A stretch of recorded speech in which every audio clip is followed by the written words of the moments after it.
I went to Angono Rizal to attend an art exhibit at B-Side Gallery owned by Jan and Jazz Blanco.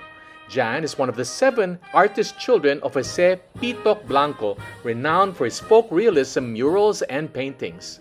To commemorate his father's birthday, Jan set an exhibit entitled Blueprint on March 24, featuring the works of Jose Blanco's art students as a way to celebrate his legacy. The significance of using these calendars as the poster of the Blueprint exhibit is because Pitok Blanco collected calendars and would write on them for his journals. So ito na yun, studio. Those are 2 paintings of Jose Blanco alongside the paintings of his students. Okay, the apo is here and the father and the mother. Oh. Hello So again. Lemuel, as usual, you know everything. So tell us what this event. So this is the blueprint by the students of Jose Pitok Blanco, a tribute. And it is really about inspired by the art competitions that was hosted by my lolo before, because when you win that art competition, what you win is not just any prize, but rather a scholarship. And all the paintings that are here are from the students that my lolo sponsored in their studies. So these are the scholars that my lolo had helped throughout the years. What decade was the 70s? 70s. 70s. Late 70s, 78, 79, up to the 90s. So, syempre yung mga anak niya, sabay din kayo, nag-ano dyan? Opo. Particularly, ako yung pinaka-bata na ano.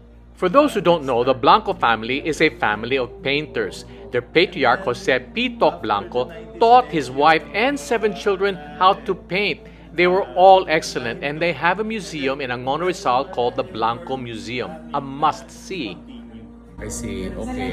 In our own way, in our own way. So you're gonna be teaching, kayong dalawa? Is yeah, that it? we teach naman po. We'll start it with the painting competition, and then probably sooner, ganun na rin. Dito sa Angono lahat yun? Scholar. Yes. Dito sa Angono So lang. really, it's about the community building. Here.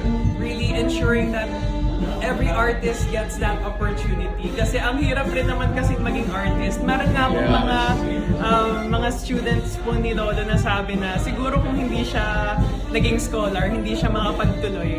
Yeah. Ilang taong kayo nung nagsimula kay tatay dito? 21. 21. Ito na naging career nyo. 100 years of Christianity. Oh, He won okay. the contest. Wow. Afternoon. So, naging ano na rin kayo, full-time artist mula nung Yes, up to now. Since 1992. Wow. Up to now. Product kami ng Blanco Art Workshop nung ako na kasapi ang Angono Artist Association. Wow. So magaling. Ilang taong kayo nung nag-workshop kayo? High school. High school. First year high school. Hilig nyo na yung mag-painting o first try nyo lang? Parang hilig. Tapos nagkaano lang dahil naturuan na nga kami. Barkada ko kasi yung si Noel. Oo. Kaya araw-araw Maganda ng nandun details. ako siya ang tito. Siya ako tawag dito. Kamag-anak ko yung babae. Oh. Lichin rin. Ganda ng detalye ng ano nyo, paintings. Look at that fan. Computation, 1978 po yan. 78. 78, 79. Ilang taong kayo Scholar noon? ako ni 4th year high school. 4th year high school. Inspired by mga senior artists gaya na ng Pipito. Yeah. So, sa Angono Private High School, yan, 4th year sa 4th year, 3rd year sa 3rd year, 2nd year, 1st year sa 3rd year. So, yung mananalo doon, nagiging 1 year scholar ng Pipito. Wow, Which is malaking bagay talaga. By that time. Former students and the new students, Lemuel. Oh, this is so cool. Para siyang bar. Oh, ganda naman ito dyan. Oh. Thank you po. Outside the B-Side Gallery is a nice alfresco cafe. So much to all of you. We really appreciate your effort na even though you're so busy and coming from different places na malalayo pa ang pinanggalingan. Maraming salamat po sa pagsuporta sa aming adhikain dito sa B-Side Art Gallery and Cafe. I was privileged to be one of the guests of the event alongside gas sculptress Marge Organo, who gave pointers to the art students of Lemuel how to promote their art, as well as Mayor Jerry Calderon, who expressed his commitment to continue establishing Angono Rizal as the art capital of the Philippines. Pinapanganak pa lang dito, bahagi na ng artist ka na.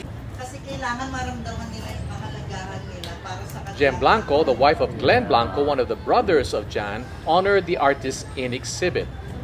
I'll be singing 2 songs, pero bago yan, Lemuel is not only an exceptional visual artist, he is a good singer as well.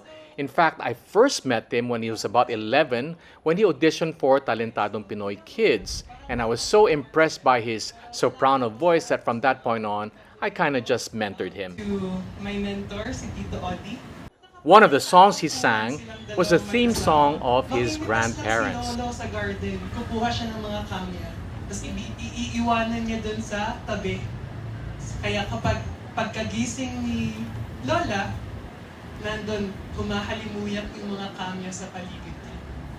Kaya yung pagmamahal ni Lolo, sana po ay yun rin ang naipapahayag po namin sa inyo ngayon.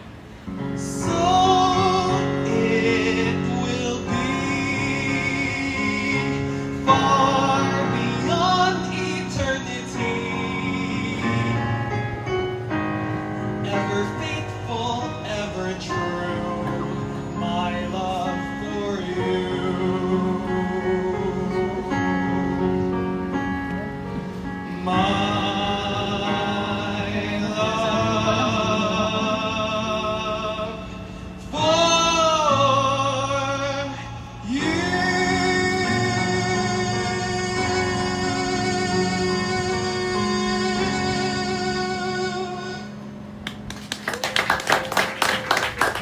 Oh, popping the balloon. Instead of the usual ribbon cutting, we popped balloons.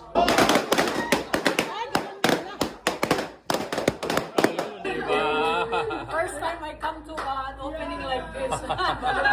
Instead of the same-day edit video, photos of the event were taken and hung on this net inside the B-Side studio. Pakulo ni Lemuel because many of his lolo's paintings were about fishing.